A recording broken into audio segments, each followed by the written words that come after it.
بسم اللہ الرحمن الرحیم۔ السلام علیکم معزز ناظرین۔ کبھی آپ نے غور کیا یہ صحیح ہے کہ آدمی کی عمر اللہ کے ہاتھ میں ہے، پھر بھی یہ فرض کر لیں کہ آپ 60 سال جیتے ہیں۔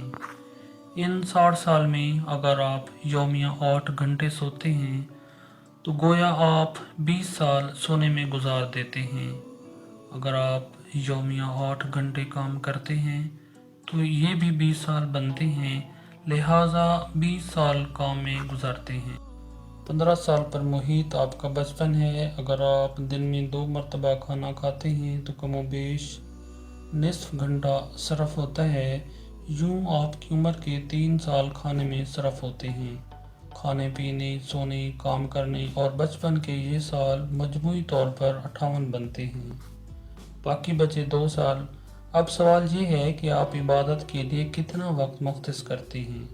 اللہ تعالیٰ نے اگر آپ سے روز قیامت یہ پوچھ لیا کہ تم نے اپنی عمر کن کاموں میں صرف کی تو آپ کا جواب کیا ہوگا؟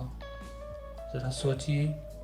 اگر آپ کو یہ باتیں پسند آئی ہیں تو ان کو آگے ارسال کرنے سے پہلے واپس نہ جائیں، کیونکہ نیکی کی رہنمائی کرنے والا نیکی کرنے والے کی طرح ہے۔